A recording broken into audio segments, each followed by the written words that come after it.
Hey, y'all. Let's get into it. It's episode 43 of the franchise. I am your host, Daniel Ehrenberg. I am your host, Henry Papali, and welcome everybody to episode 43, where we will be covering Rocky Balboa and Creed. That's right. It's time for the belated Rocky films, and we'll be doing both of these bad boys. Hashtag Oscars so white. Okay. First up, though, we've got Rocky Balboa here. Now, this is a pretty much forgotten movie at this point, I would say. Yeah. It's like after, 16 years after the franchise just died a silent death with Rocky 5. Yeah. But, almost, I guess, 9 years before the grand resurgence of this franchise with Creed. To the point that Creed actually it includes some plot elements from Rocky Balboa that I totally forgot and thought were original to the Creed movie. Well, and full disclosure, I've mentioned this before, I think a few weeks ago, but I had never seen Rocky Balboa. Yeah, I saw it when it came out, but remembered almost nothing about it. Oh, okay, so you only saw it the one time. Yes, yeah, big time. Yeah, I had never seen it, so I didn't know what to expect. Yeah, I saw it in theaters, I think. Yeah, I remember when it came out, and I think I just had kind of like a shruggish kind of, yeah, okay, that's fine. I was too busy 2006 was a good year in film. I think I was a little occupied with seeing Half Nelson and Children of Men, and that was a good year. Last King of Scotland. Yeah, Last King of Scotland is a good movie. I feel like 2006 is not that great a year. My memory. You know what I'm remembering? I'm remembering our famous little top 10 lists that we did, and I remember having we did top 10 lists for every year dating back to 1939. This is something that not quite. I did.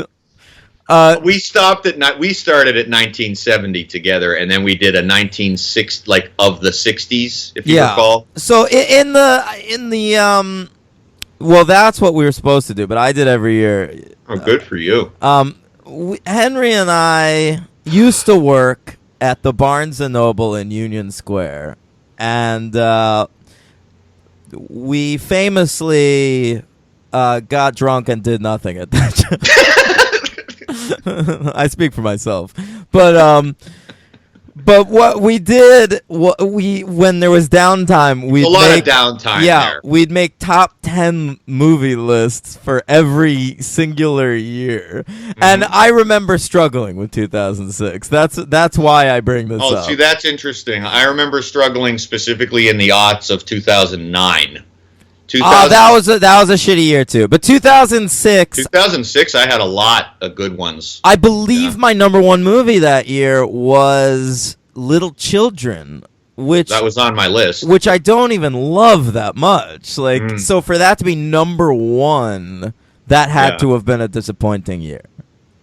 Well, like I said, I'm trying to. Well, mine was Children of Men, which you're not a big fan of. Yeah, I think that movie's overrated. I did not have that on my top 10. And Half Nelson, I absolutely am in love with. I've never seen it. We've had that conversation. Yeah. It's crazy. And Last King of Scotland, and that was on my list. Yeah, and I thought it was a decent year, but anyway. The point is. The point is that Rocky Balboa I had no time for it that year. I remember that year very well. Stallone was not a going concern at that point, you'll recall. No. Okay. Stallone's career trajectory, as far as I'm concerned, is very strange. He was maybe the biggest star in the world for a period in the 80s. And then in the 90s, he remained a big star, but his movies didn't do quite as well. So, he still had hits, things like Cliffhanger and Daylight. The early, up until, 95, 96? Well, Daylight was 96. Right. And I think that still did pretty well. Daylight, by the way, underrated. It's a fun movie. Really good. Daylight is one of those movies that you watch now and see a million. I don't know if you know this, Dan. A million hilariously famous people now. Oh, really? I It haven't is seen it in chock years. full of stars that are now gigantic, but at the time were like nobodies and have like one line or no lines. It's also, I believe, directed by the guy who later on made the Mummy movies. Oh, really? I Yeah, didn't know that. I think so. Daylight. Daylight, yeah. And then he did Copland, and people kind of cared about that movie because it was a different side of him, and it was an actual good performance. And then there were a couple of high-profile failures. So it was. I'm thinking of Driven. I'm thinking of ICU. Judge Dredd. No, that one. That wasn't a hit. It wasn't a hit, but it wasn't a disaster. Oh, okay. And that was like 95. Can I just say one of my favorite things that I don't think I've ever told you? What? Because I'm a mega fan of Copland, as you know, and I watched it with. No one has ever described themselves as a mega fan of Copland before. And I watched a long time ago, years ago. I watched the commentary, and he's on it, and he has the fucking temerity to say that I'll never forget this. That Copland hurt his career because people started to look at him as like overweight and dumpy. And that's are you fucking kidding me, Sly? That's a major spin coming from an egomaniac. Yeah, yeah. I mean, hurt his career. I mean, give me a fucking break. I mean, it didn't help. He clearly wanted like an Oscar nom from that right, movie. but I mean, what was he doing in 1997 that Copland wasn't going to be the best thing he was going to be involved in? Oh, nothing. Come on. So, I mean, the reason I bring this up is by 2006, ICU had come out to nothing only 4 years before 2006, and. Like, so no one gave a shit about Stallone. Like, when Rocky Balboa and that Rambo movie came out. Oh, I didn't see that either for the same reason. I didn't. Yeah. It seemed like a desperation play. Yeah. And I remember, like, people joking at the time, like, what's next? A Cobra sequel? Like, yeah, I remember him promoting Rambo on that fuckhead Sean Hannity show, and Hannity was just kissing his ass the whole time because he was like, "So people don't understand the political significance that you're trying to attribute here with Rambo, and you're really trying to say something profound about the politics of the U.S. intervening in." And Stallone's like, yeah, well, I mean, I'm trying to make sure that the movie has something to say besides, just an action, provide good action, but, come on. That movie is bloody as fuck. I never saw it. I'm actually excited that I never saw it, so when we do Rambo, it'll be another first viewing. Yeah. I'll say, like, hey, was Combs around, by the way? No, they jettisoned him by that point. Oh, jettisoned. And now he's been jettisoned right off the face of the earth to hell. He's dead? Yeah, Combs died. You didn't know that? I did not know that. Yeah. What did he die of? Shame? Yeah, of pussy. He died of being a shitty little wuss. Being browbeaten to death by a Hannity? Yeah. I did not know he died of embarrassment after Al Franken would only write his name in lowercase letters. Oh my God! In that book, Lies and the Lying Liars Who Tell Them. Amazing. Yeah. This is gonna be Christian Toto's favorite episode of our podcast. I'll call Sean Hannity a fuckhead for 90 minutes. I don't give a shit. Yeah. Same. Well, no, that'll be boring. But anyway. I wasn't being literal. What are we... Oh, so, yeah, I feel like people didn't start to give a shit about Stallone again until The Expendables. Good call. Yeah. Resurrection there. So that was 2010. He made those Expendables movies. He got into a couple of other things. And then Creed, he was nominated for an Oscar. Yeah. Yeah, so Stallone, he's... something now, but when Rocky Balboa came out, no one gave a shit. Let's talk about it. Do it. Written and directed by Stallone. I mean, he couldn't get anyone to make this thing. It's a budget of $24 million, which I think is super significant because you'll recall that Rocky V, which came out 16 years before this, costs, like, I think $20 million more. Like, it cost $44 million. And every cent of it on the screen. Sure, yeah. And so it's so crazy that, I mean, he has half the budget, but inflated by 16 years to make this movie. And to his credit, box office $155 million. So clearly there was a market out there that was still hungry for a Rocky movie. Yeah. I think that I really don't like doing this that much, but I do think it just popped into my head. I wonder if that's some of, like, the zeitgeist in 2006, where we were kind of just, as a country, we had Bush fuck-up fatigue, and it was just nice. People probably wanted a little bit of inspiration just to, like, escape, and they were like, oh, Rocky, a voice from the past. Maybe that'll make us feel better about our quagmires and around the world. You know what I mean? I think there might be something to that. It also did well overseas. Well, there you go. I'll say this, like, in 1990, domestic box office was all that mattered.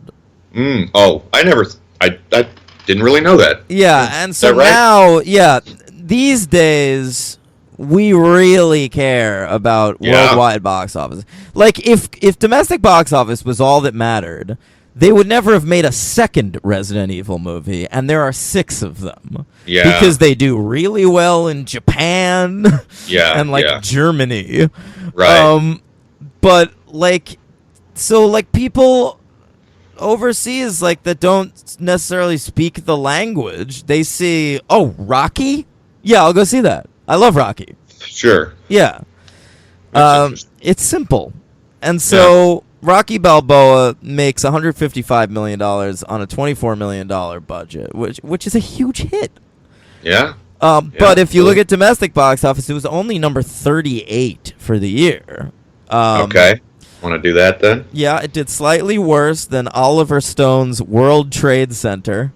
Never saw it. Never will. Which speaks to your theory about Bush. Yeah, actually, you're right. Yeah. World Trade Center. I didn't see it either. Oh, you never did? No, I mean, and you Oliver loved, Stone. Nick Cage. Yeah, but I don't want to see Nick Cage in a 9/11 movie.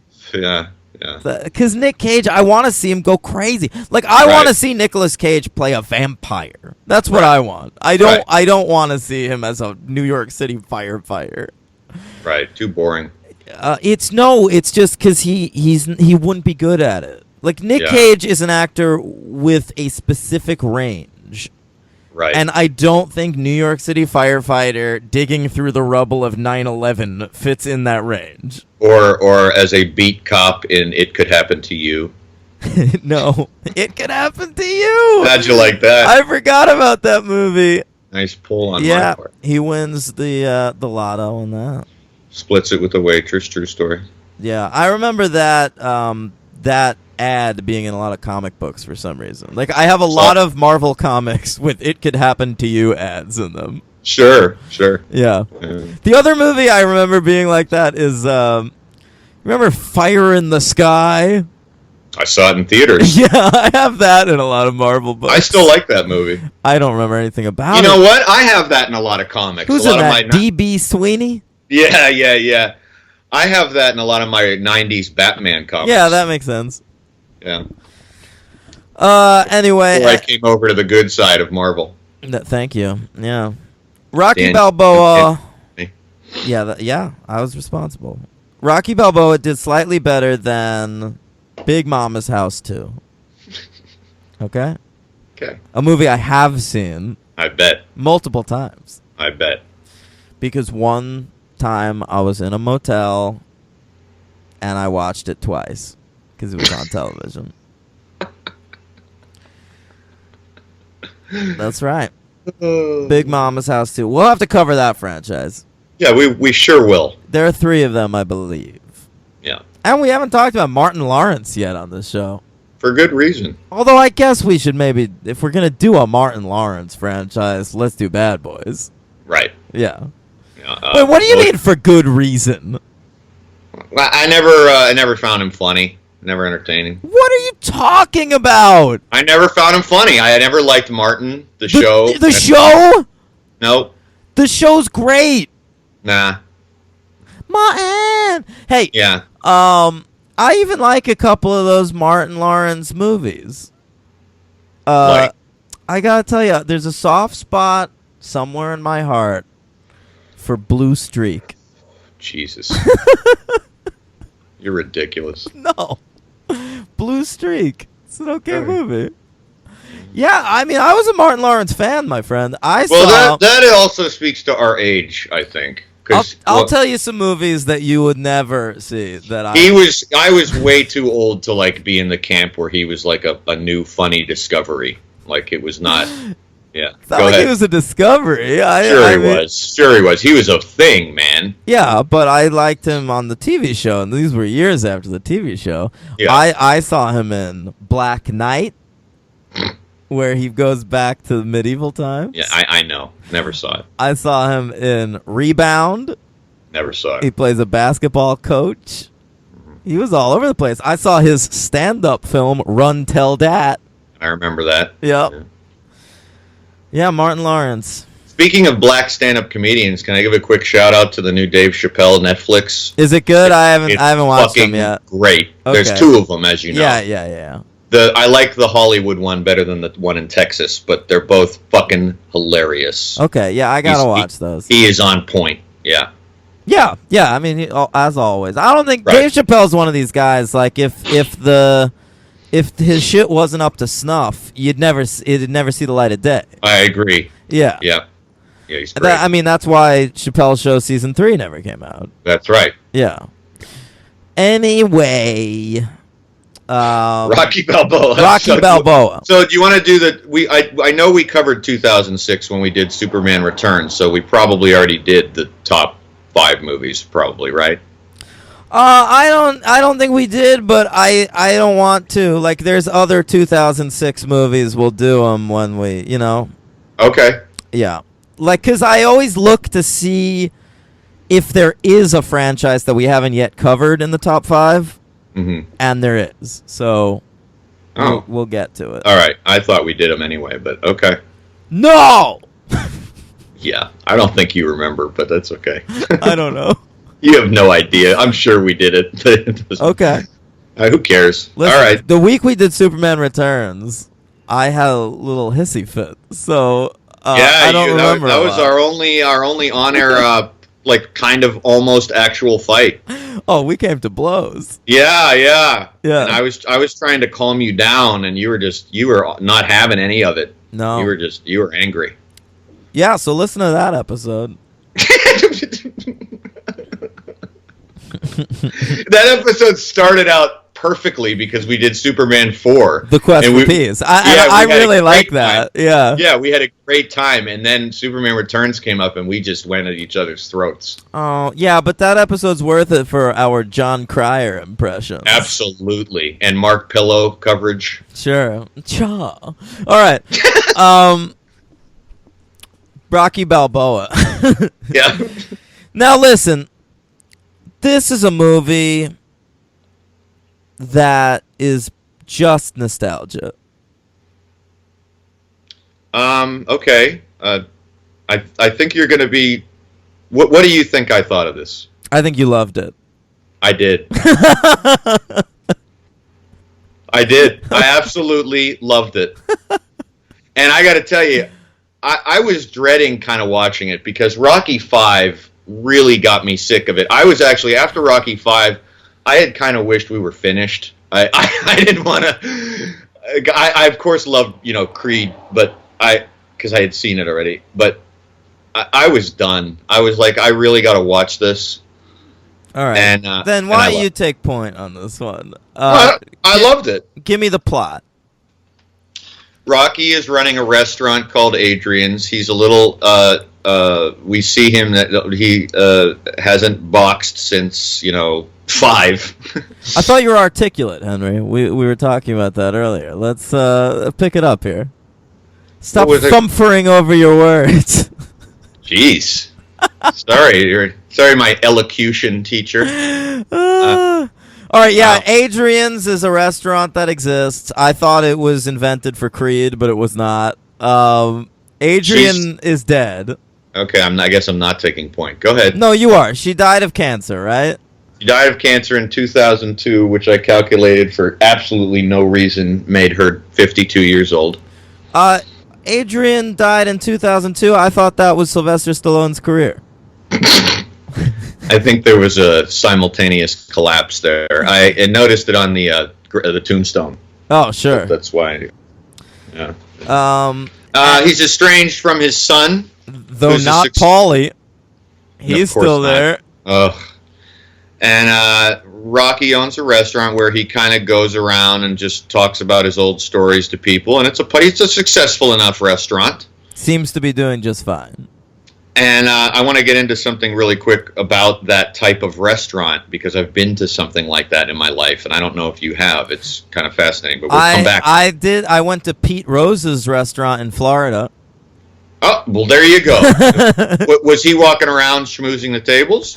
I think he was, but I didn't talk to him anyway. When I was a little kid visiting Pittsburgh, my parents and me and my grandparents went to a restaurant owned by the great Pittsburgh pirate Willie Stargell. Sure. And Willie Stargell came to our table and talked to us for a while, and that was like amazing. And I think I was like 8 years old or something, but that was pretty cool. So these things actually do exist. Yeah, of course. Yeah. It's a well-observed slice of life in this movie. Yeah, and I honestly, it's a fairly well-observed film. I'm gonna shit on it a little bit, but it's pretty well made. Like, it's not. I think it's very well made. I thought it was kind of while I was watching it, and then I watched Creed directly afterwards, and I was like, "Oh, right, this is what a good movie looks like." But I will say it is a legitimately good performance that Sylvester Stallone is giving in this movie. I wrote down Stallone is Rocky again. Yeah, it's the most I've enjoyed Burt Young for a while. Yeah, he's good. And it's got a little. It feels very elegiac, or is that how you pronounce that word? No, but I wasn't going to correct you because how do you pronounce that word? I'm not like you. How do you pronounce it? It's a tough word. I say elegiac. That sounds even more wrong than me. All right. Elegiac. All right. Well, whatever that word is. I'm sorry. No, it's not. It's elegiac. It's elegiac. Are you sure about that, or are you going to sound like an idiot? No. Okay. All right. Well, that's how it feels. I'm never going to say that word again. Okay. Me neither. Yeah, it's like one of those words like erudite, where people argue on how to say that. No, but that one I know. I know that one for sure. Anyway, that's how it feels to me. It's living in the past, but so is its character, so I don't mind that much. That's right. But it is obsessed with the first Rocky movie, and not always in a good way. Okay. Yeah. We get a little Spider Rico. I mean, yes, it is obsessed. It is obsessed with the Rocky movie, with the first Rocky, to the point where Spider Rico has a major part in this movie. He's the boxer that Rocky fights for 2 seconds at the beginning of Rocky. The open first scene of Rocky. Yeah, and we also get a whole lot of Molly, the girl who Rocky calls a whore in the first Rocky movie. Marie, but yes. Oh, sorry. Fuck. Yeah, she's all over this thing to the point where I thought she and Rocky were gonna fuck. I really liked her, actually. I did too, but like that, it was weird. Like I was starting to think. I think it was more of a father. Yeah, go ahead. No, it was getting romantical. I'm telling you, it was strange. Yeah, I was starting to think like she was gonna pounce all over this guy, like tell him to. I mean, and Sylvester Stallone is just a pile of leather in this movie. And I thought she was going to wrap herself up in this thing. Make a pair of shoes. Yeah. Yeah, Rocky is just the living embodiment of like a crocodile loafer. Yeah. Yeah.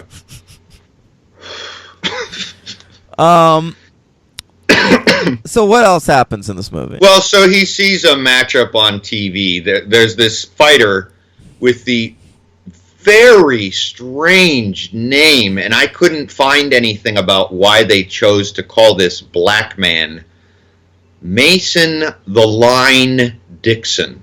Well, okay. Let's hear your take on Mason the Line Dixon. It's one of the dumbest character names in the history of cinema. It really is, and offensive. Why is it offensive?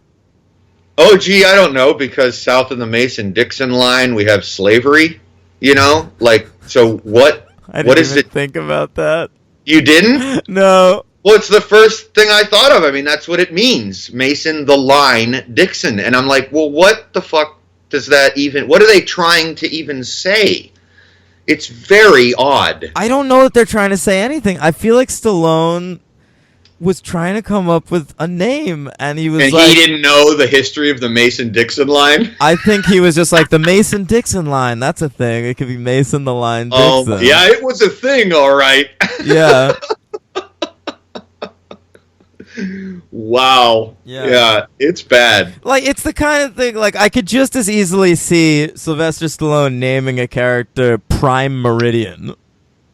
Yeah, well, sure. So that's a good point. So you just think for him, he like maybe saw it on like a History Channel. Yeah, episode. like he was fighting a boxer, like Jason the Prime Meridian. Like, right. He was watching a bank commercial, named him after that, and then on this he had the History Channel on in the background while he was weightlifting or roiding, and he had the mute button on, and he was like Mason Dixon line. Wait a minute, Mason the Line Dixon. Yeah, that's great.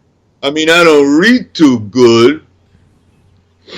Anyway, that's my take on Mason the Dixon. What did you think of the guy who played him? Because he evolved a little bit for me. At first, I was like, what a boring fucking character. But then I kind of liked him after a little bit. I thought he was a boring fucking character. I have a big problem that actually continues into Creed. Of these movies trying to be authentic by hiring real boxers and real boxing promoters. Right. Where I think they're better off just hiring actors, because what you're making is a film. Yeah. Yeah. It sucks. I have a big problem with that. In like honestly, there's like boxing promoters in Creed, and I'd much rather have that dude who was the coroner in Jason Goes to Hell that was in Rocky V. Well, just aping an actual, like have an actor. Like these are.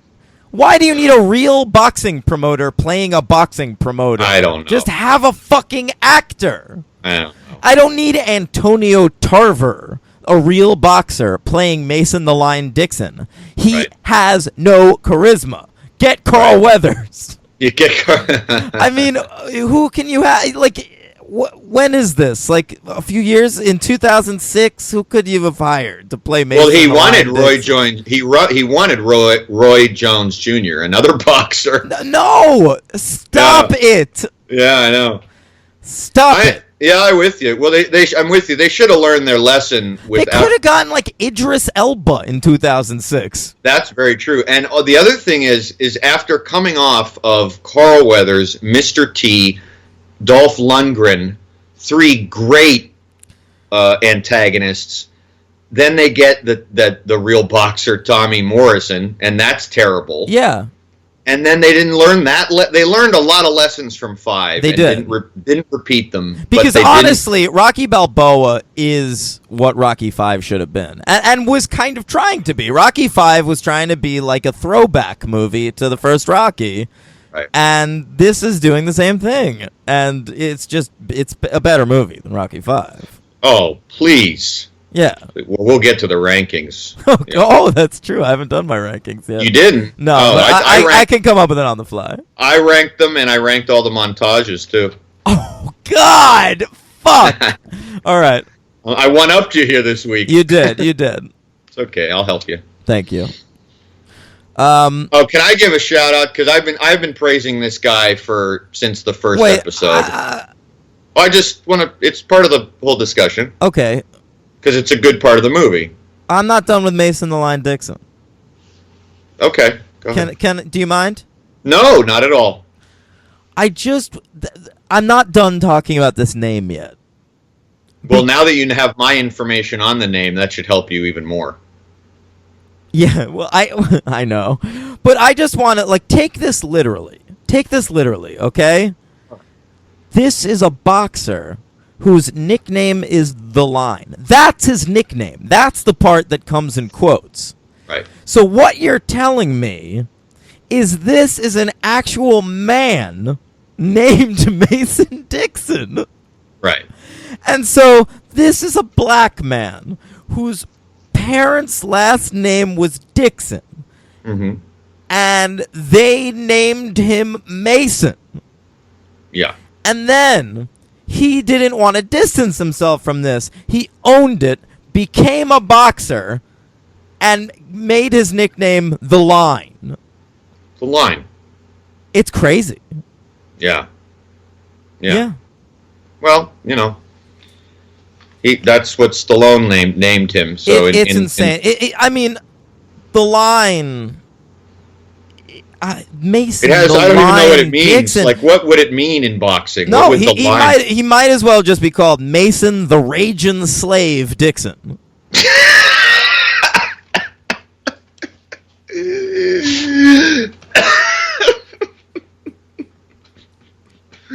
Mason the Freedman Dixon. Or if you're gonna just forget the whole slavery thing and just want to go by The Line, it could be like Mason the semicolon Dixon. Yeah. Mason the Underground Railroad Dixon. Mason Harriet Tubman Dixon. 12 years a boxer, Mason Dixon. Mason the parentheses Dixon. I'm done. Yeah, that's good enough. Yeah. That's good enough. Mason X. Mason X. That would have been better. Yeah, that would have been better. Malcolm X. Yeah. That's true. So that's go with a crazy name. All right, who did you want to compliment? Oh, right. We'll finish the plot. And whatever. Okay, fine. Here's what the plot is of this movie. Because let's be honest here. It doesn't have a strong plot. No. We spend the first 45 minutes of this movie with just revisiting old sets from the first movie. Right. And then what happens is Rocky sees an ESPN broadcast. And ESPN has a new show where they run into a computer. I mean, what the fuck is this? It's so the new hot boxer is Mason the Line Dixon. Now apparently Rocky Balboa has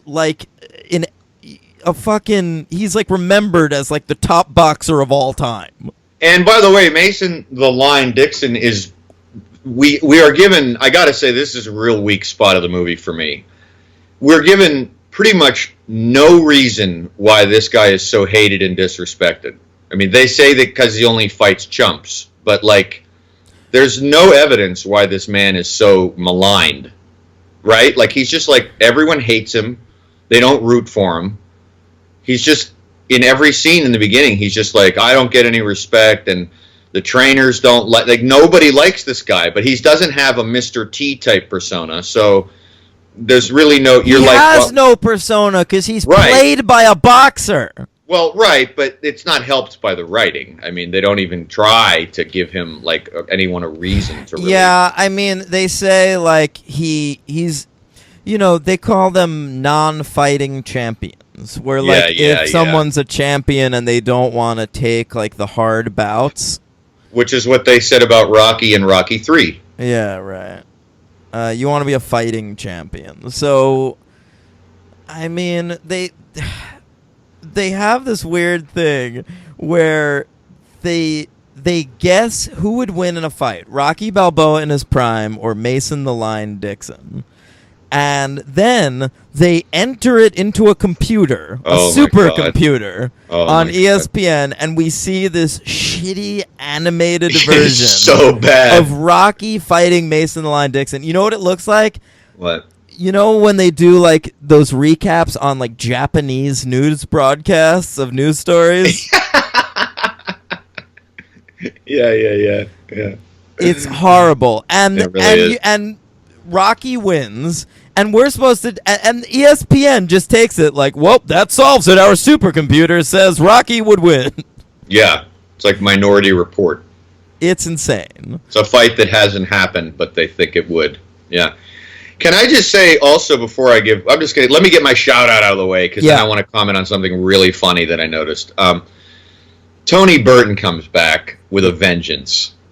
And it's the most he's given to do in any of the Rocky movies. I love him in this. He is given the one scene where they shoot him from, I got to give it to Stallone, directorially wise, where he's training Rocky and they're shooting him from like underneath, and he's got these like white eyebrows now, and he is just a fucking badass. So Tony Burton, I love that guy. He's great. I love him.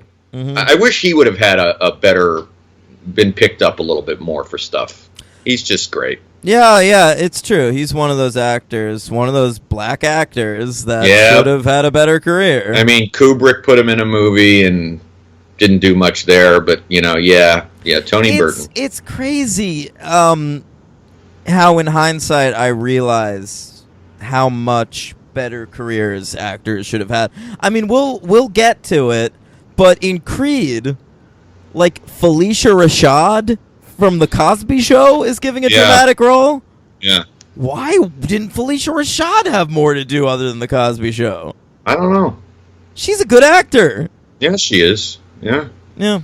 Anyway. So let's get back to this. That's pretty much the plot, right? So they kind of coax Rocky. They in order to rehabilitate Mason Dixon, and Rocky starts feeling the fire again. Yeah.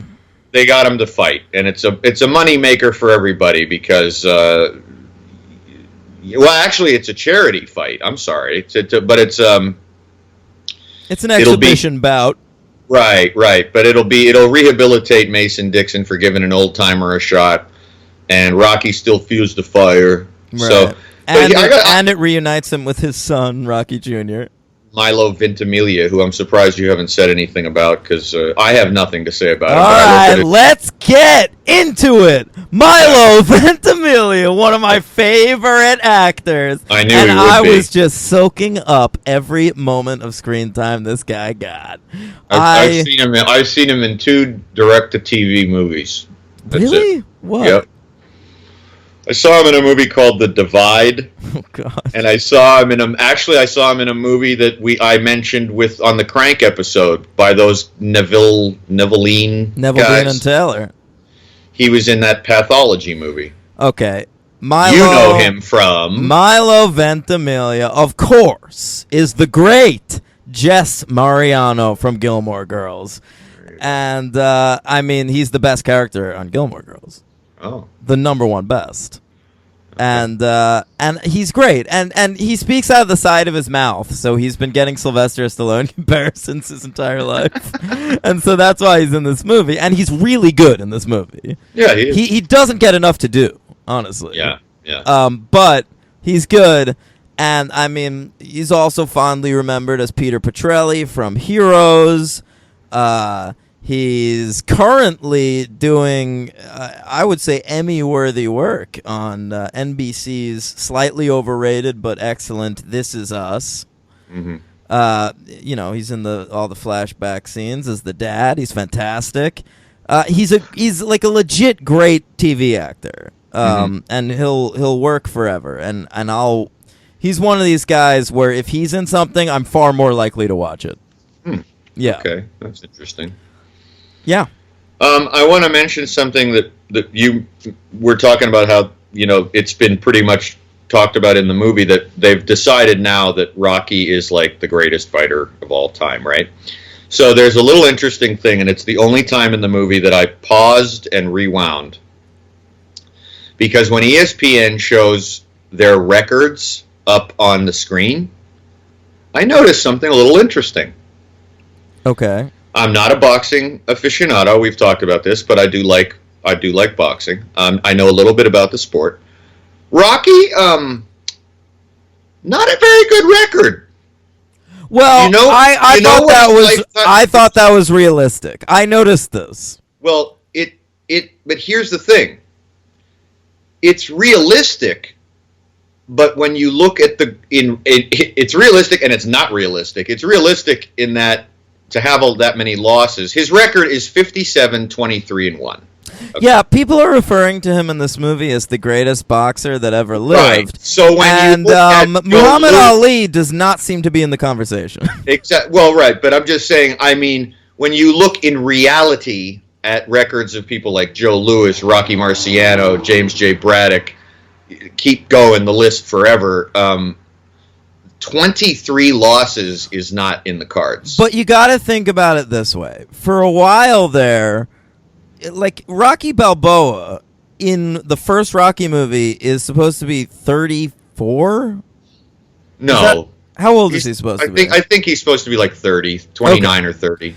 He's supposed to be about Stallone's age, I think. Okay. Yeah. But what I'm saying is for a while there, he was just a guy that fights in little places. So they were like nothing matches. Yeah. I would say like once Mickey put the fire in him and made him think he could have an actual career like that. If we're going to take Rocky literally and like think that boxing historians think of Rocky as the greatest boxer of all time, then surely they must be looking at his record after, like starting with the first Apollo Creed match. Right. Okay, that's a good point. And thinking like this is a boxer who, like in That's the funny. waning days of his career, that was his golden period, and he beat Apollo Creed twice, and he beat Clubber Lang, and he beat fucking Ivan Drago. And so if you go by like in the Rocky universe, if you go by like when he really got going, his record would really be like 5 losses or something like that. But he probably did like 18 fights where they were just like in the fucking backyard of something. Right, because he's basically the heavyweight champion of the world from 1979 through 1990. It's like you're taking these movies literally, except for like a month when Clubber Lang beat him. Right. That's why they keep referring to him as 2-time heavyweight champion. That's right. Yeah. Which tested my memory because I was like, wait, I had to like go back and I was like, wait, who beat him and then when did he win it back, huh? It was Mr. T. Yeah.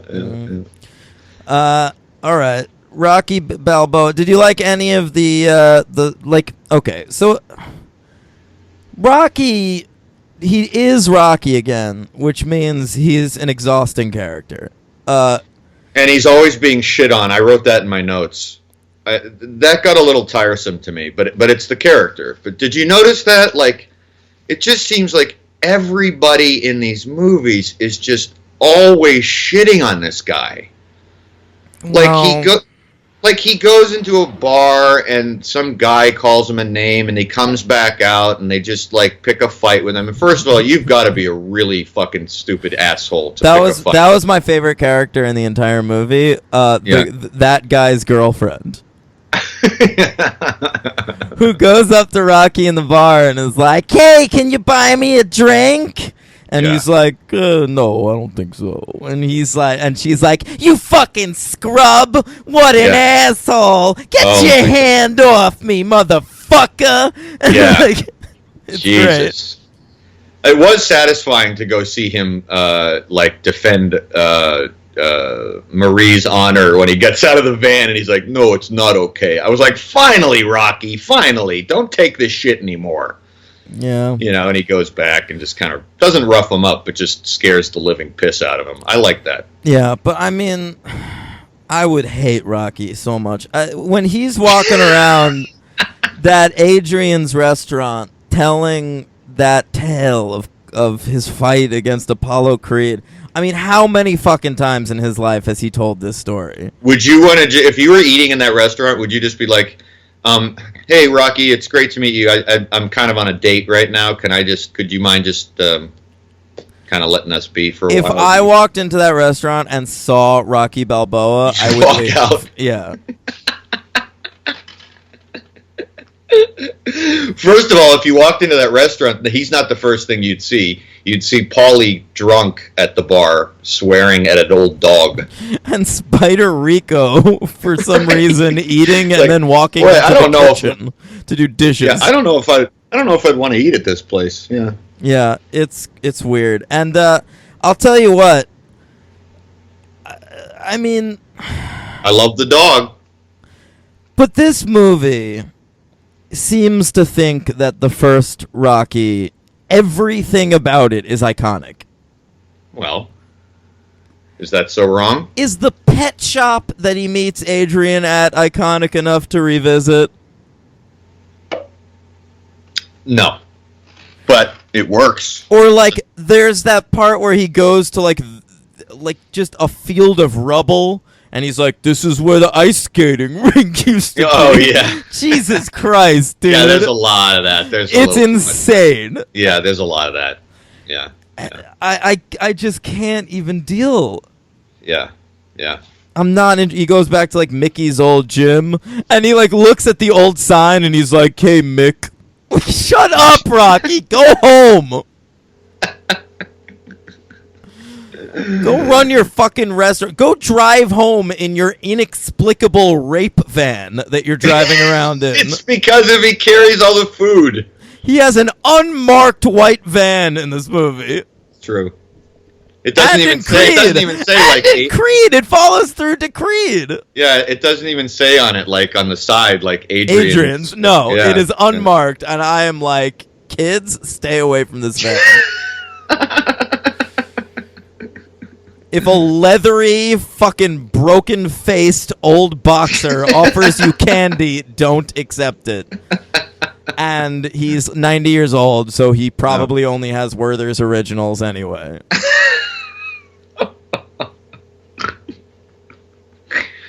Yeah. Mm-hmm. Do you want to get down to the fight or? Oh, fine. I mean, yeah, fine. Well, you're done. Yeah, I mean, there's a montage.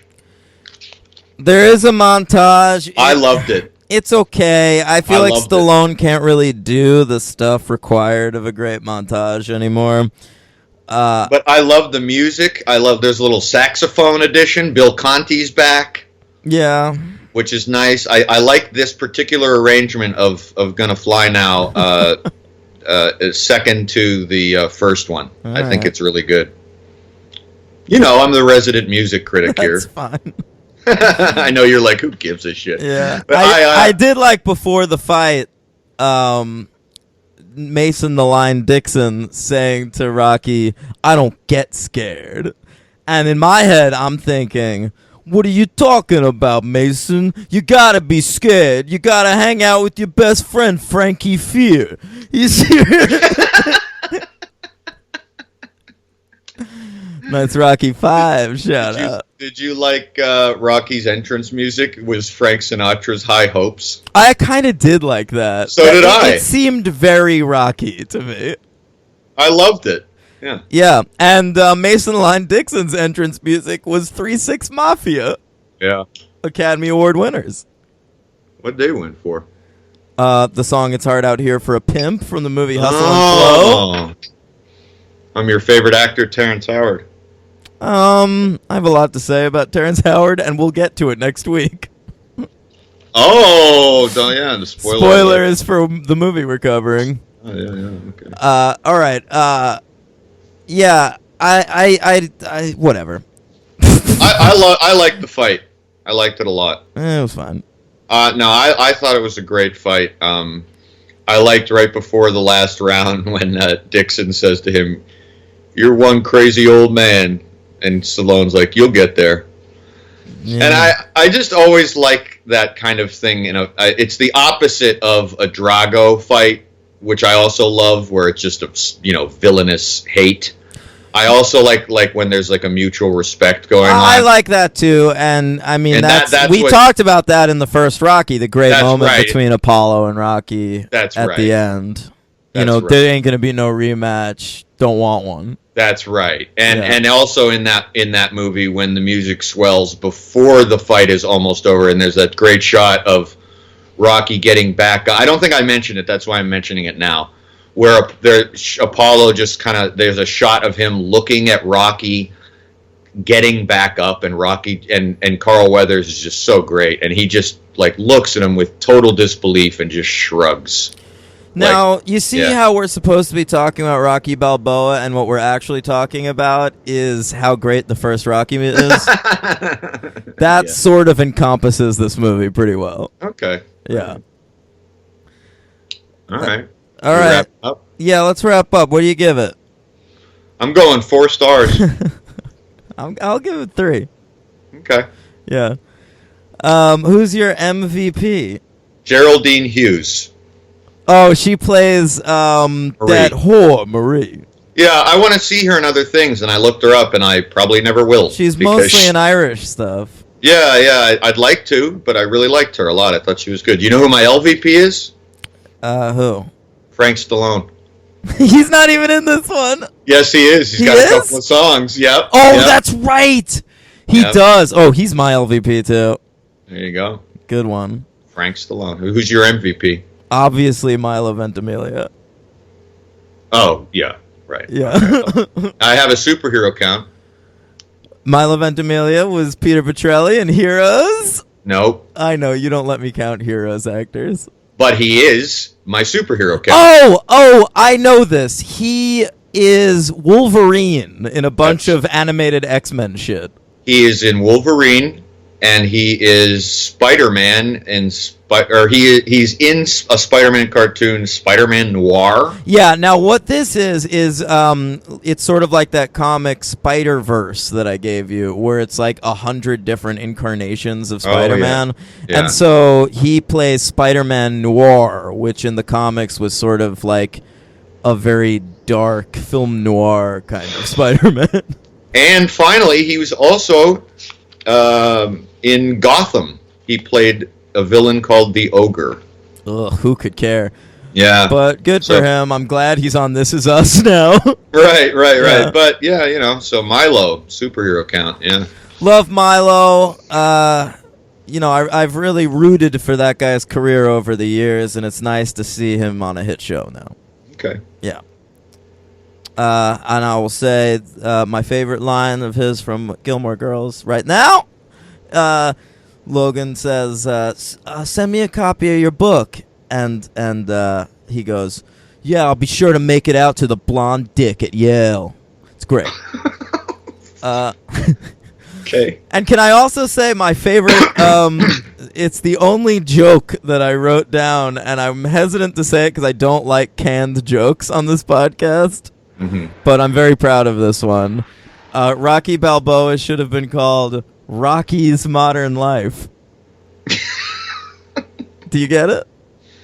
Not really. I know, because you're old. There's a cartoon. I thought of it because Paulie is insistent on calling him Rocco throughout this movie. Right. And there's a great cartoon called Rocco's Modern Life. This movie's Rocky's Modern Life. I'm old. You are old. You're an infant. I'm not. That was like a 90s cartoon. Leave me alone. No, I know. Yeah. All right. Rocky Balboa. Let's talk about Creed. Let's do it. All right. 9 years later, Creed. The only movie in the Rocky franchise that Sylvester Stallone did not write nor direct. Yeah. Which is why it feels like a real movie. Oh, stop it. It's directed by up-and-comer Ryan Coogler and written by Coogler and Aaron Covington, his partner. Mm-hmm. It was released November Oh, we didn't say the release date of Rocky Balboa ever. Rocky Balboa was released December 20th, 2006. It was like a Christmas release. Yeah. Creed was released November 25th, 2015, just in time for Oscar season. Saw it in theaters. I did not. I saw it on DVD, but I loved it, and I still do. So do I. A budget of $35 million. Pretty impressive. Yep. Looks great. Box office of $173.6 million. It was number 29 in box office for the year, which is pretty good for such a small film. A little surprising, though, you telling me that. I didn't know that, and I thought it would be a lot higher, because it was there was a lot of to-do about it, and I thought it would have made more money. I mean, it made money. It's just, maybe it was more critical to do than... Yeah, that's true. But, I mean, look, the movie that it did slightly worse than, which I wrote down, was Trainwreck, which was a hit. Oh. Yeah. Okay. So, I mean, it's a thing where, like, it's one of these things where movies can make the exact same amount of money, but if they're low budget, they're considered a hit, and if they're high budget, they're considered a flop. Right. I mean, this just happened where, like, the same weekend, Fist Fight and The Great Wall came out. Oh. And they made the same amount of money, but Fist Fight's a hit because it cost $20 million to make, and The Great Wall's a flop because it cost $200 million to make. Jesus. But, so yeah, this is a similar thing because Trainwreck made slightly more than Creed, and the movie that made slightly less is Tomorrowland. Okay. And that's a movie that was considered a massive flop just because it cost so much and was supposed to be big. Like, it's based on a Disney theme park ride. Like, they were looking for, like, Pirates of the Caribbean money from this. And we've never done 2015, I don't think. We've skipped around it because we've done Man of Steel 2013. We did BVS Dodge, which was 2016. Do you want to do the 2015 box office? Well, the top 5, do you have them? Only if you have it ready. I can have it ready in just a second. Okay. I'd be curious. Okay. 2015 box office. We have done this year. We did? We did? Yeah. When we did what? I don't remember, but it's Star Wars The Force Awakens, Jurassic World. I remember doing that. Oh, Hunger Games. There you go. Yeah. Sorry, folks. Mm-hmm. Okay. Yeah. I forgot. All right. Yeah. Never mind. All right. So Creed. Creed, by the way, nominated for some Oscars. Yeah. Or just one, but still, we haven't seen that since Eye of the Tiger was nominated in Rocky 3.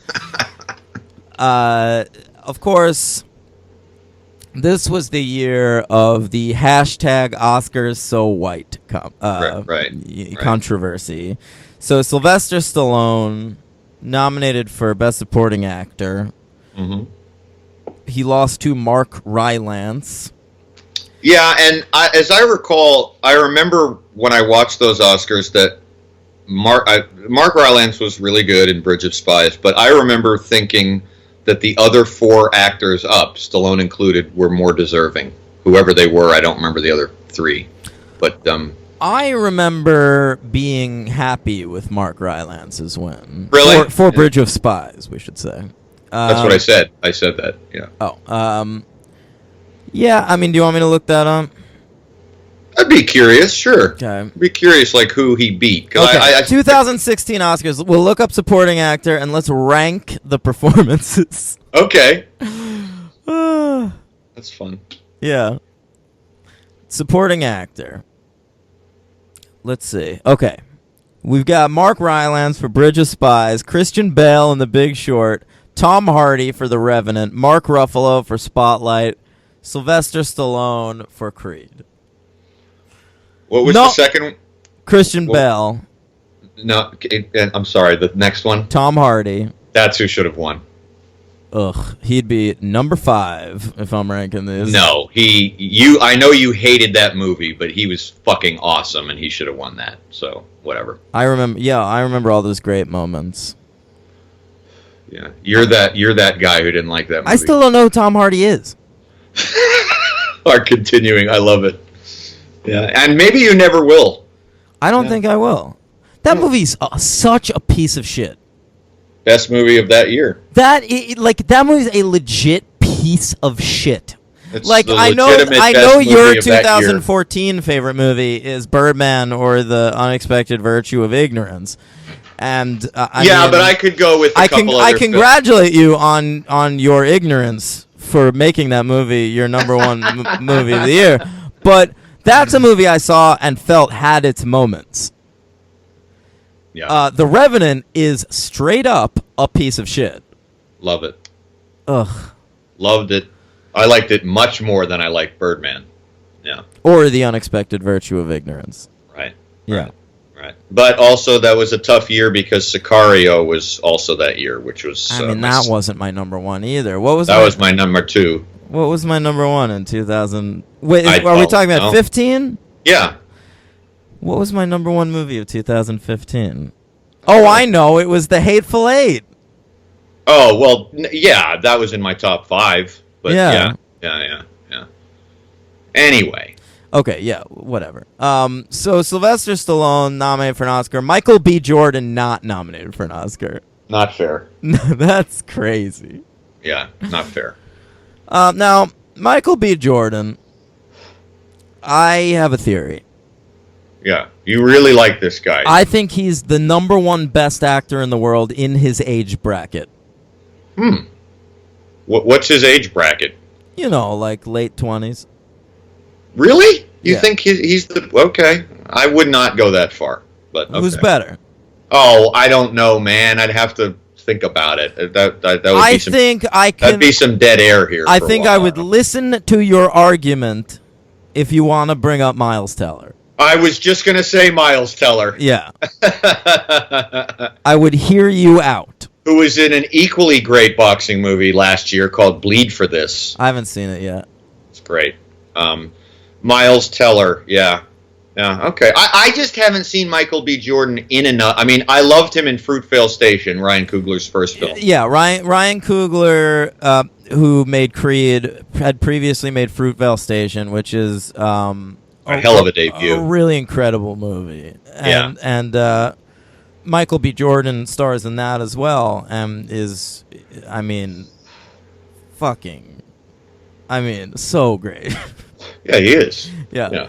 The reason you don't regard him as highly as I do is because you haven't seen his TV work. Well, I saw The Wire. You have seen him as Wallace. Right. Where's Wallace String? Yeah, he's in Creed. But you haven't seen him as Vince in the final 2 seasons of Friday Night Lights, or as Alex in Jason Tatum's follow-up show Parenthood. No, I haven't. And he's really great on both. I of saw those him shows. in Chronicle. Yep, he's in Chronicle. Oh, that's another actor I think is really, really great. Dane DeHaan. He's not in the same league. I think he's very good. He is very good, but he's not in the same league. Okay. Michael B. Jordan and Miles Teller, by the way, shared the screen in the much maligned Fantastic Four. Yes, that's right. That's so crazy how good the cast is in that movie, and it's such a piece of shit.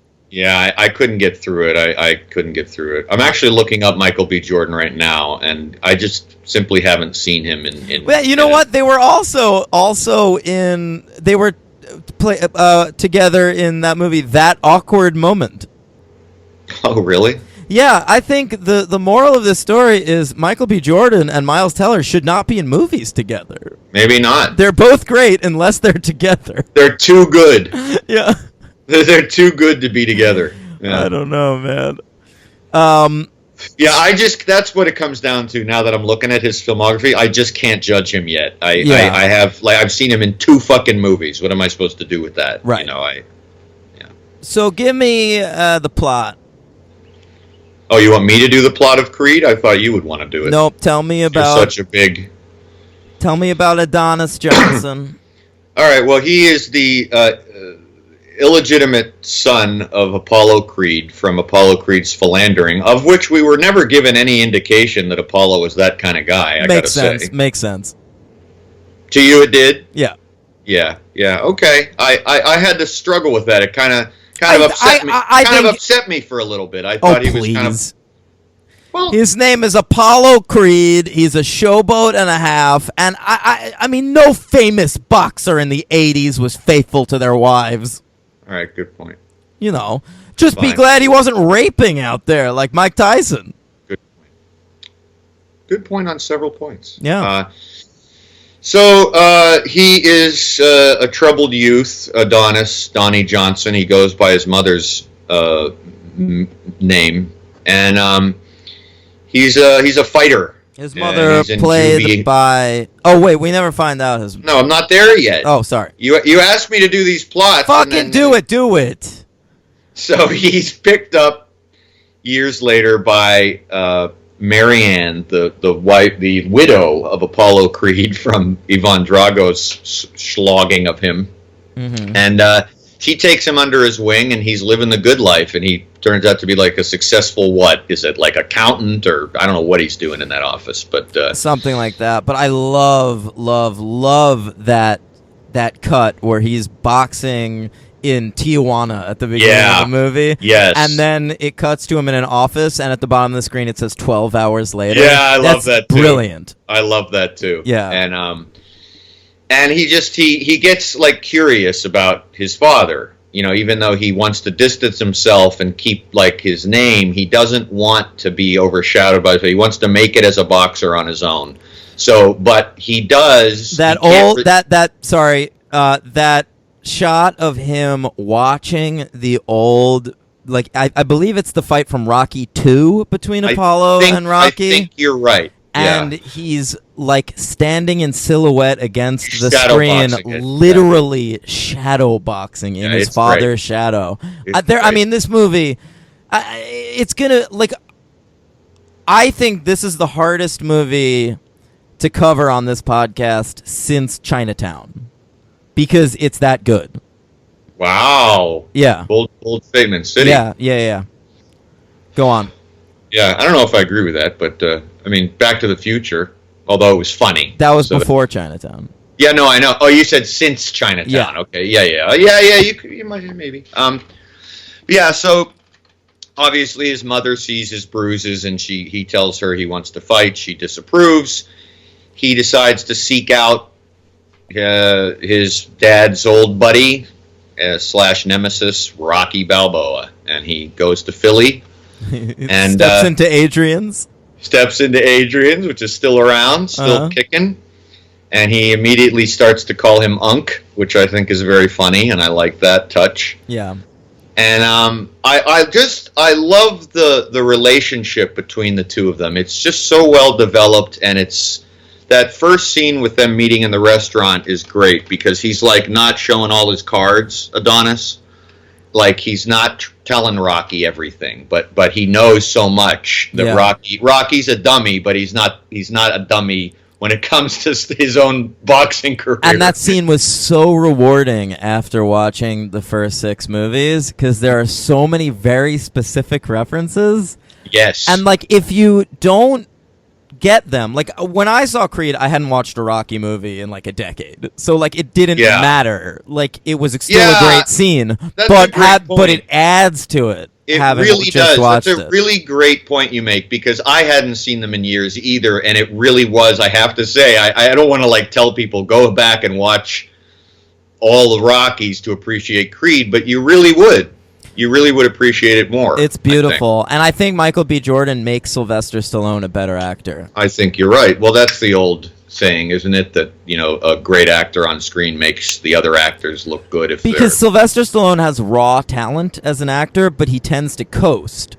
Right. And so if you put him in a scene with someone legitimate, it's why he's good in Copland, because he's acting opposite like De Niro and Harvey Keitel. That is a great point. Yep. Yeah. And so in this movie, he's acting opposite Michael B. Jordan and I mean, who else? Tessa Thompson's really good too. She's good too. Yeah. But it's really Michael B. Jordan who pulls it out. It is.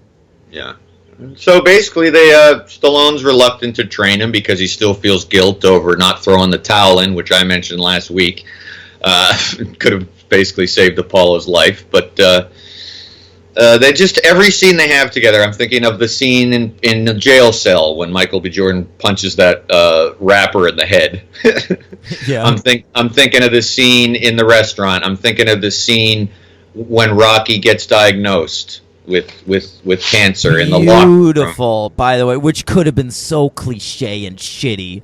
Yeah. But like, No. it's gorgeous. It actually went. It's funny though when I saw that scene in the theater. I guess it was all nostalgia because I hadn't seen the Rockies in a while, and I welled up. And this time I didn't. Me neither, but it was, actually. Yeah, it was no less poignant. But I think maybe I was just, I'd been in this Rocky phase for so long that it didn't hit me quite as hard. I think seeing it in the theater and not having seen Rocky, I was like, oh, Rocky. Yeah. But every scene they do together is just electric, really. Some of the training sequences. Very good. I think they're ad-libbing a little bit in the training sequences, which is nice. Oh, do you? I think Coogler maybe just caught a couple of moments between the actors and put them in the movie. Really? The movie has some really small, touching things in it. I love. There's that moment when Michael B. Jordan chases after the chicken. Yes. In the first Rocky movie. And I think... No, that's Rocky 2. Oh, it's Rocky 2. Okay. Yeah. Oh, right. Yeah.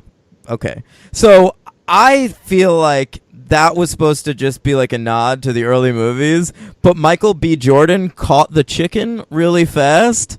Yeah, right. And Sylvester Stallone, he has that line man, they make chickens slower these days. Yeah. It's great. It is great, yeah.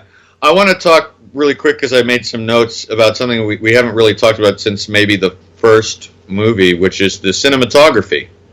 Yep. By a Frenchman, and I know I'll say his name wrong, at least the first part, Maurice Alberti.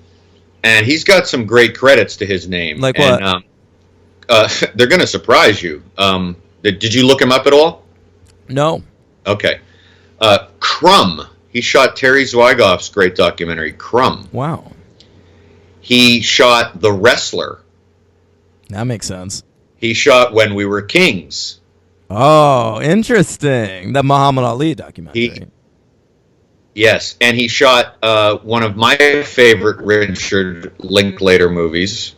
I know he's one of your favorite director. He is not one of mine, but this is one of my favorite of his films, Tape. Yes, great movie. And he shot another movie I really like, and I don't think you care for much at all, but it's a great-looking movie, is Stone with Edward Norton. I love that movie. Why do you think I don't love it? I didn't know that. I thought, I'm sorry. No, that's a great movie. Oh, I didn't think you liked it. Okay, yeah. Mm-hmm. That's the best latter-day Robert De Niro performance. And Silver Linings Playbook's pretty good. Stone's better. Okay. Yeah, I love that movie. Edward Norton's amazing in that movie. It's such a good movie. Mila Jovovich, even. And I think, anyway, so the movie looks great. I also think I thought the casting in this movie all around was just better than in Rocky Balboa. I made a note of that. It's so well observed. Yeah, and it feels like a real place, Philadelphia. It had that feel. We've talked about it, those Ben Affleck, Gone Baby Gone in the Town, where Ben Affleck, just the faces he chooses as for the extras and shit. Yeah. And how about a little wire action? We got Wood Harris showing up. Yeah, I nerded out. I was like, oh my god, Avon Barksdale's talking to Wallace. And he plays Tony Burton's son. Yeah, and he's great.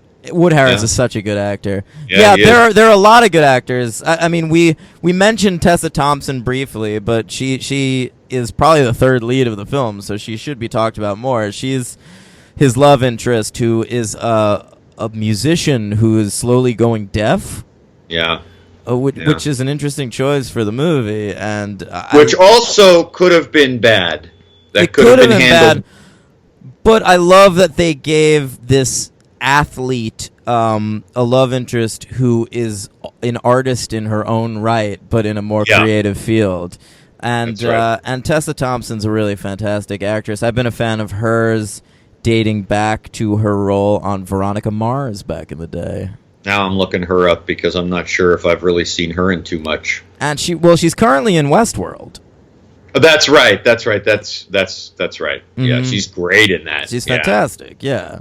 She's a really good actress. I did not see her in Selma. Oh, I did. She's okay in that. And I've never seen her in anything else. Okay, well, yeah, she's another one. You have to see her TV work. I'm looking at her TV work. She's in a million fucking things. Yeah. Oh, okay. Little touch that I'm sure you did not, absolutely not catch. I would bet every episode of this podcast you did not catch this. Okay. After the fight, which is one of my favorite moments, when he after not the big fight, but one of the first fights, he goes, Adonis goes, let's go out and do the town, and then they cut to them sleeping on the couch. Yeah, with a bunch of tubs of ice cream in front of them. Right. What movie are they watching? Oh, wait, no, I knew this at the time. Henry, I didn't write it down, but it's... then I guess I lose every episode of the podcast, whatever that even means. What the fuck was it? It was like a comedy from the 80s, right? Nope. Wait, what was it? Skyfall. Oh, I didn't know that. Oh, boy. Skyfall? Yep. That's weird. So they have good taste in Bond movies, too. They have okay taste. Oh, Jesus. Well, we'll get, as you said many moons ago, we'll get there some year. That'll be the last franchise we do. No way. We're doing fans of the franchise. We're doing the Bond. We're going to separate them by actor. We're doing the Connery Bonds in the near future. Yeah, and I can't wait any longer. Plus, we haven't really done any movies from the 60s, so it'd be nice to do that soon. Is that true? Yes. Chinatown's like the oldest thing we've done. That's crazy. Yeah, we have to do that. Should really do that. All right, we'll do Bond soon. Anyway. All right. What else you got? Who else is in Creed? Anyone? The guy from... Well, I want to save this for my superhero count because it's kind of a big one. Okay. So. I like the British boxer. He's sort of the only actual athlete that's used in either Balboa or Creed that I think is good. So do I. I really like him too. Yeah. I agree. Speaking of Balboa, can I just go back one thing? Sure. A lot of people on the internet were shitting on the title of that movie. I read some reviews from the time and stuff. Mm-hmm. I think it's a clever title. Yeah, rather than Rocky 6. Yeah. But do you know why I like the title? I mean, it's pretty obvious.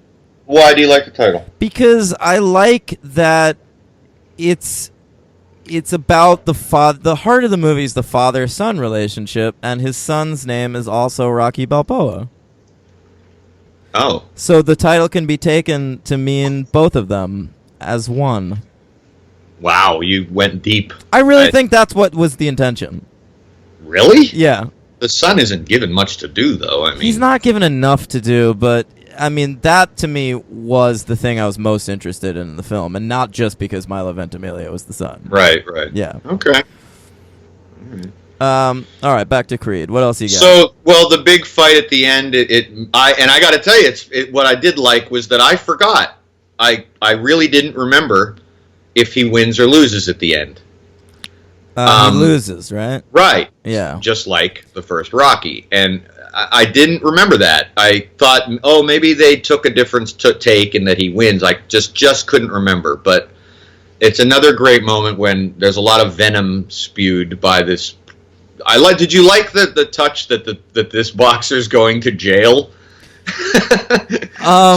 Because he had punched that guy at the and he wielded because he like did some kind of wielding a shotgun around England somewhere. He's just like a fucking thug. Yeah, I know. He's supposed to be like you ever see that fucking hell. You ever see that soccer movie Mean Machine? No, but I know of it. Yeah. It's like Vinnie Jones is a really dangerous footballer. And yeah, it's sort of like that. But I like that, like, he's going into the ring basically to secure a life for his family so he can make a lot of money, and he insists on. We didn't even mention the fact that Rocky's old buddy Pete is so pissed off that Adonis beats his guy after Rocky had refused to train his guy, that he tells Rocky, don't worry, I found out that this is Apollo Creed's son, but I won't tell anyone. What does he do? He tells everybody. Yeah. Causes a lot of conflict between Adonis and his girlfriend, but not too much conflict, which I liked. Like, she gets over it. She's like, okay, you weren't being 100 with me, but I'll get over it. It's true. There are a couple of moments like that in Creed where, like, you think it's going to turn into some big dramatic, like, contrived thing, and then it doesn't. Like, sort of like when she finds out that he's related to Apollo Creed. Like, like they set it up like, oh, are they gonna like break up for a while now because of lack of trust or something? And then they just cut to them on the street, and she's just like, when were you gonna tell me? Or well, she says like, you're a Creed, like, and then there's that moment where she meets Rocky for the first time, and she just says, when were you gonna tell me your uncle's Rocky Balboa? I love that so much because it's also was so real because in the real world, Rocky Balboa would be a famous person, and you wouldn't, and anyone He's certainly treated that way in Rocky Balboa, right? And you would not have a movie where just because she's like a musician and she looks out the window and sees him, she would still recognize who it was. It wouldn't matter, you know what I mean? Like, especially because she's in Philadelphia. That's right. And she has like a huge knowledge of Philadelphia. Like earlier in the movie, we see her bring up like Philadelphia musicians and jargon and she takes him to get like a cheesecake or whatever. Yeah. And a cheesesteak. Cheesesteak. That's what I said. Cheesecake. Yeah, they didn't go to New York. Yeah, she really knows a lot about Philadelphia culture, so she takes him to the Cheesecake Factory. No, she takes him to like a little place. But that would be great. That would be great. It's like that great moment in The American Office where Michael Scott goes to New York and he's like, I'm gonna take you to my favorite New York pizza parlor, and then they go to Sparrow's. So good. Oh, I love it. Yeah. Anyway, I mean, do you have anything else you want? Well, what about you in the last fight? Did you like the way it was shot? I loved it. I loved everything about this movie. And I also want to point out in the first fight, it's one long shot. That's true. I mean, and that's part of what I meant. Like, I literally watched these movies on the same night. Like, Rocky Balboa ended, I immediately put on Creed. Oh, I didn't. I had a couple days. So, like, I liked Rocky Balboa fine enough. I gave it 3 stars or whatever. Yeah. Yeah. But, like, watching them back to back, the second Creed came on, I was like, oh. Like, the way the camera moved, the way things were set up, the color composition, like, it was just like, this is a filmmaker. Yeah, I mean, I don't think that Stallone is a bad director. I'm going to say that right here. I don't think he is. But Ryan Coogler is an artist. Yeah, I think that's the difference. I think I think Stallone can direct, but he's not making great art, and I think Creed kind of is. Yeah. Now I'll say I am a little disappointed because I love Fruitvale Station so much, and I'd love to see Ryan Coogler making smaller, more personal movies. But now he's made Creed his entry to the Rocky franchise, and his next movie is going to be a Marvel movie. Yeah, Black Panther, which he's also bringing Michael B. Jordan along to. Right. Well, they'll get back to doing this stuff, I think, you know. I hope so. I never get excited when directors I like are making Marvel movies. I know. It's not what I want to see from them. Like, I love James Gunn. I don't necessarily want to see him doing Guardians of the Galaxy. They just announced this week that Joss Whedon might be directing a Batgirl film for DC. Oh, really? And I'm just like, Joss, fucking create something. Yeah. Dude, I don't care. Yeah. Well, that's how I used to feel about Fincher. Remember, I'd get a little annoyed when I remember how mad I was when Girl with the Dragon Tattoo was announced. I do remember that. And then I love it. But Fincher puts his stamp on anything, though. yeah, it's true. It's true. So it doesn't really matter. But he couldn't. A Marvel movie directed by David Fincher would not feel like a David Fincher movie. It would feel like a Marvel movie. That would piss me off. Yeah. That would really annoy me. Yeah. And it's why I was like the only person in the world that was psyched when Edgar Wright's Ant-Man fell through the cracks.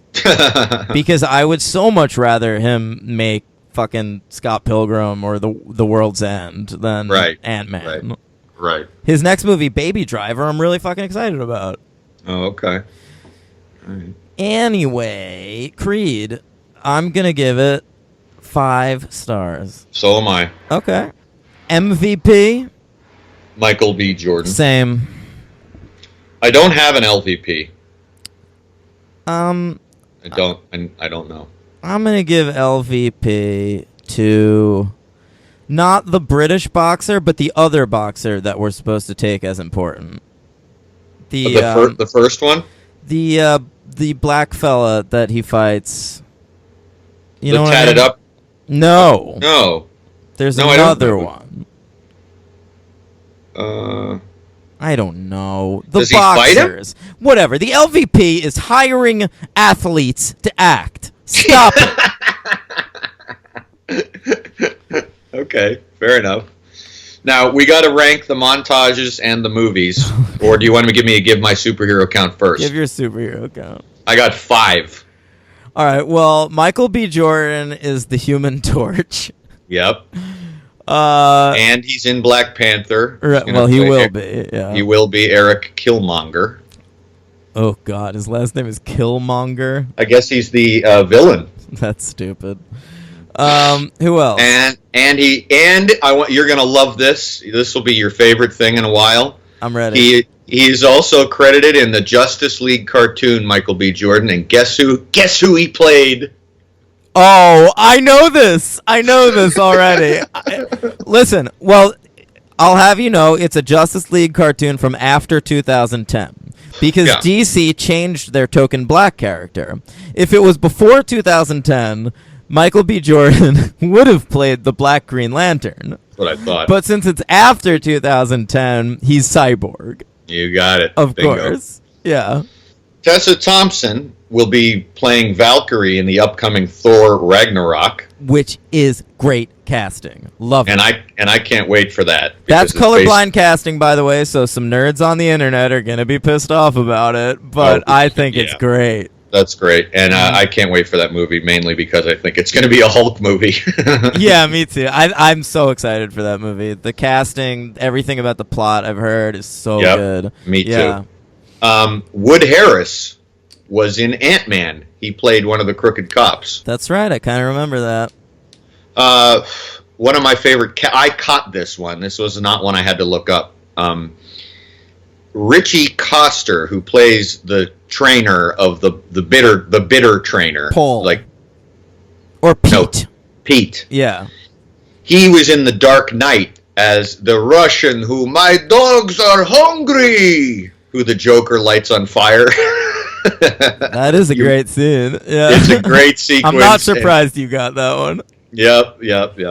And the last catch is the British boxers, Conlan's trainer, Tommy Holliday, is played by an actor named Graham McTavish, a very good character actor, by the way. I've seen him in a lot of stuff. Oh, a good call. I don't know that I have, but he's been in 3 cartoons. In Wolverine, he played an X-Men cartoon. He played Sebastian Shaw. A great character, the leader of the Hellfire Club.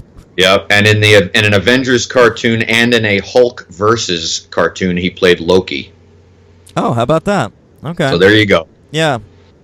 Okay, let's do the montages. Okay. I can help you if you didn't write them. Thank you. Yeah, I can come up with them off the top of my head. The number 1 best Rocky montage is Rocky 4. Okay. What's yours? Well, do you want to just read them in order? No. Oh, the number one best Rocky montage is the first one. Okay. Number 2, I would say, is the first one. And I said 4. Okay. So we're right on. We're with each other pretty much. We just reversed. Okay. Number 3, I'm gonna say it's Rocky 2. I'm going to say it's Rocky Balboa. Interesting. That's because I liked when he carried Punchy up the stairs. I do love that the dog's name is Punchy. Me too, and I love that he carried it. I love that sequence. It was great. Yeah.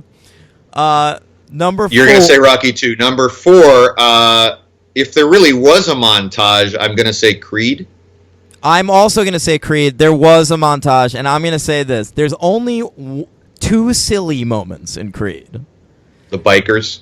And I'm going to say one of them, the only moment I don't like in Creed is the part where Adonis takes Rocky's phone number and he says, it's already up in the cloud. And Rocky, like, looks at the sky. What's a cloud? Yeah, we get it. You're very old. Right. But, yeah, the only fucking silly visual moment of the movie is those kids on, like, motorbikes. Yeah, like, very odd. Driving around Creed while he's running, and I think it's like a throwback to Rocky 2 with like the kids running with him and shit. It is, and I think it's kind of cool. It's cute.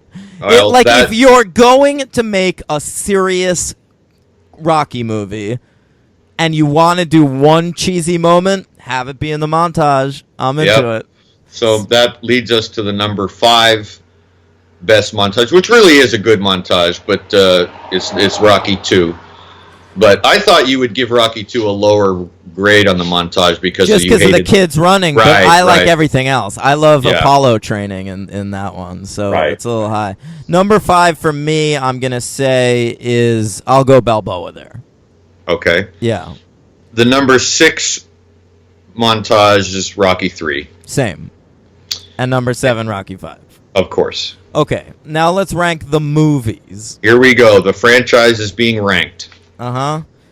How do you want to do this? You want to start at 7 or 1? Let's start at 7. All right, I'm ready. Number 7. Rocky 5. Same. Number 6. Rocky 3. I'm going to say Rocky Balboa. Number 5. Rocky 2. I'm going to say Rocky 3. Number 4. Rocky 4. I'm going to say Rocky 4. So we're on that one. Uh-huh. Rocky, number 3, Rocky Balboa. I will say Rocky 2. Yep. Number 2, Creed. I'm going to say Rocky. Don't be an idiot. I'm going to say Rocky. And the number 1 Rocky movie of all time is, of course, Rocky. I'm going to say Creed. Okay. Yeah. Wow. And by the way, this isn't me being an asshole. I put a lot of thought into that. No, I believe you. It was a Sophie's choice and a half for me. Yeah. Yeah. And I'm going with Creed. Okay. Yeah. That's an original choice, that's for sure. And you know what it comes down to? I think they're both equally great, moving stories. The flaw in Creed is that it's 2 hours and 15 minutes, too long. Mm-hmm. But here's what it came down to, buddy. One of these films is directed by John G. Avildsen, and one of them is directed by Ryan Coogler. And I'm going with the Coogler film. But that's just because he's a better director. But yeah, I mean, so the movie looks better and feels better. No, you can't. The whole we would have none of this if it wasn't for Rocky, the great movie Rocky, the classic Rocky. I agree with that. It's a classic movie and it's a 5-star movie. I think Creed is an inch better. Okay.